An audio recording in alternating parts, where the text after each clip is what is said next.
Our next speaker has our backstage crew a little bit tense and anxious because so far in GibTalks, one thing we haven't had has been a birth on stage. That could change today. So I'm not going to keep her waiting any longer. Please welcome on stage Dr. Meenal Viz.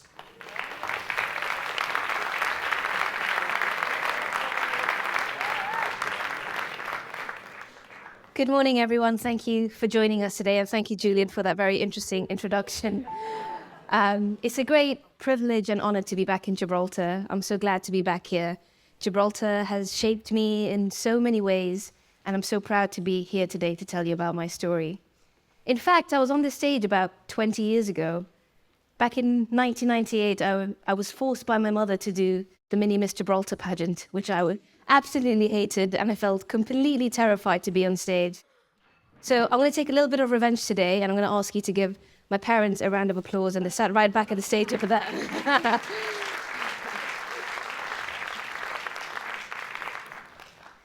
So today I want to tell you a little bit about my story over the last couple of years. I want to talk about the power of small.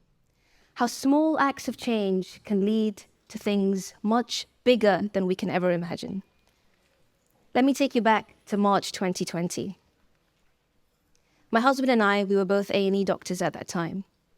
We were both working in the NHS, and we were working on the front line. We didn't know what was coming our way.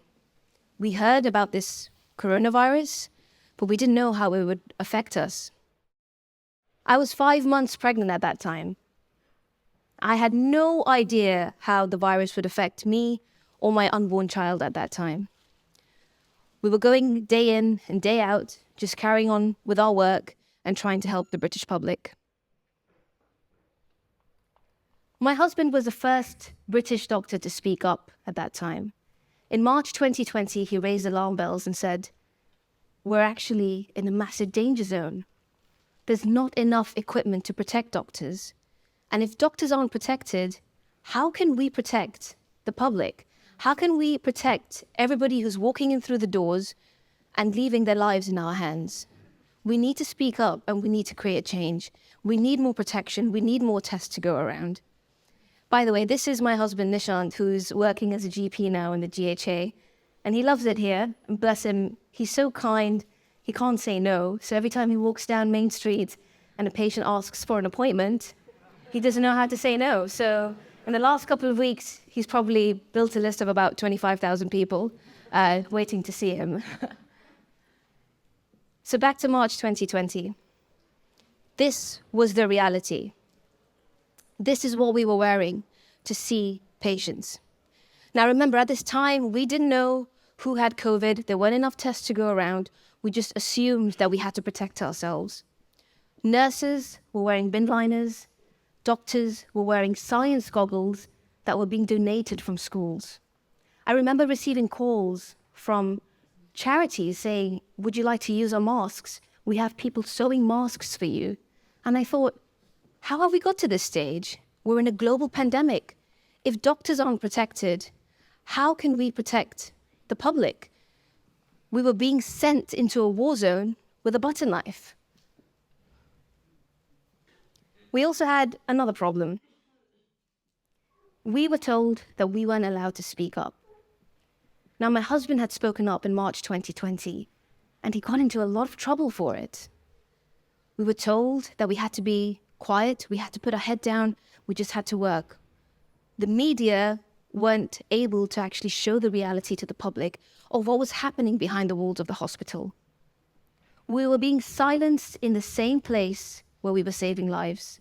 We were being silenced in the same place where we were putting our colleagues on ventilators, where we were treating our own colleagues, because we were getting so unwell with COVID. And this is what was happening. Every single day, I'd come home. After a 14-hour shift, my husband would come home. We stayed on separate floors at that time because we weren't sure how we would affect each other. He could pass the infection to me, I could pass it on to him. We didn't know if it would affect my pregnancy at that time. And every single day, we would see the statistics grow. It went from 1 healthcare worker to 2, and the numbers kept going up. And initially, when the news were telling us about this and saying a doctor has died, or a nurse has died, or a reporter has died, the media would go into their story and talk about their families and say this was a person who was loved by their husband, and their wife, and the children, and they really invested time to talk about them. But it got to a point where the media couldn't do that anymore. They couldn't keep up. The deaths were just happening, and the numbers were just going up at a rate we couldn't imagine. This became normal. Seeing these photos on the media became normal. So we were told that we weren't allowed to speak up. We were told that we had enough COVID tests going around. We were told that there were enough masks, there was enough PPE, but at the same time, our colleagues were dying. It made no sense. I felt that this became normal.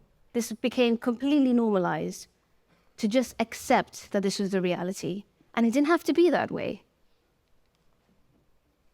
And then this happened. A pregnant nurse died with COVID. She was 8 months pregnant and she had to deliver her child via emergency C-section. Nurse Mary's family lived down the road from us. I saw the grief that hit this family. Her husband was left with a 2-year-old son and a newborn baby. His son kept asking him every single day, "When is Mummy coming home?" And he didn't know what to say to her. I'm sure Nurse Mary felt that she needed more protection when she was working. I'm sure Nurse Mary spoke up about her concerns. But perhaps she didn't feel like she had the agency to speak up. Perhaps she felt that she was too scared to speak up. But there was nobody around to advocate for her. This made me really, really angry because that could have been me. That could have been my family suffering. That could have been my family grieving. It didn't have to be this way, and I knew I had to do something. Going to the hospital, treating patients, and coming back home didn't feel like enough. It didn't feel like enough against the enormity of the pandemic. So I decided to protest. I held a one-woman protest outside Downing Street a few days after Nurse Mary had passed away. I was terrified of doing this because I wasn't sure that if I spoke up against such a big institution, if I stood outside Downing Street, outside the Houses of Parliament, what the consequences would be. But I had to try. So if I didn't try, I knew I'd regret it for the rest of my life. And if I didn't try, I'd be complicit. Standing outside Downing Street, everything started to make sense. Of course, people wouldn't know what's happening, because it was spring at that time. The flowers were blossoming, the sun was shining, people were riding down on their bicycles. And unless you were behind the walls of the hospital, unless you were holding the hands of dying patients, you would have no idea what's going on. I stood outside for 2 hours, and in those 2 hours, I felt my baby kick. I felt my baby tell me that this is what you have to do, and this is for Mary, and this is for her children. And I wanted to make sure that Nurse Mary's children grew up in a world where people fought for justice, where people stood up for her mother and fought for her mother's legacy. By this point, over 100 healthcare workers had died. But my protest started to gain a lot of traction. I woke up the next morning and I was getting messages from lots of different people from the media saying, "Oh, we want to talk to you. We want to know why you did this." And it started to gain a lot of attention all around the world. I was getting calls from doctors and healthcare workers from India, from Australia, from the US saying, "Wow, we saw you speak up." And seeing you speak up gave us the power, it gave us the agency to speak up as well. And that's all I wanted. I wanted people to believe that speaking up is only going to protect our patients. And that's all we needed to do at that time. A few weeks into the pandemic, a few weeks into April, we received a phone call from one of our GP colleagues, and he said, "Nishant and Meenal, would you like to take the government to court with us?" And the same fears that held me back before I protested came back to me again. Who am I to take such a big institution to court? Who am I, a South Asian woman, a brown woman, to take the British government to court. I've never even stepped in a courtroom before. I've never even read a legal paper before. How would I do this? But again, I had to try. I had to see what lay beyond those fears. If not, I knew I would regret it. And we gained lots of support. We held a crowd justice page where we raised lots of money. Our lawyers were trying to help us figure out how we can actually hold the government to account. And I kept asking myself, why am I doing this? I was so terrified every night because I didn't know what would happen. Would I lose my job? Would it risk my career? Would it risk my future? I kept asking myself, why am I doing this? And this was why. Dear Radhika, in just 63 days, this is going to be your new home. I hope I get to show it to you. Look how beautiful this is.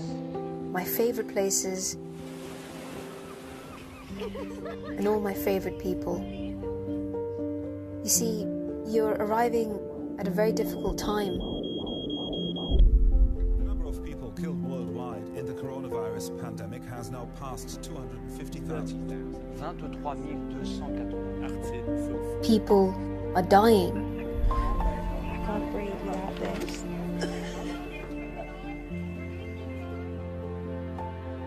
The world is at war.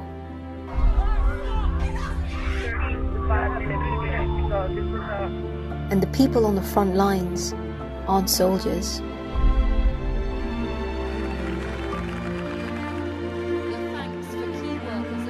I cried the whole way home and over tonight. The people like your dad. And people like me. So I'm leaving you this message, just in case.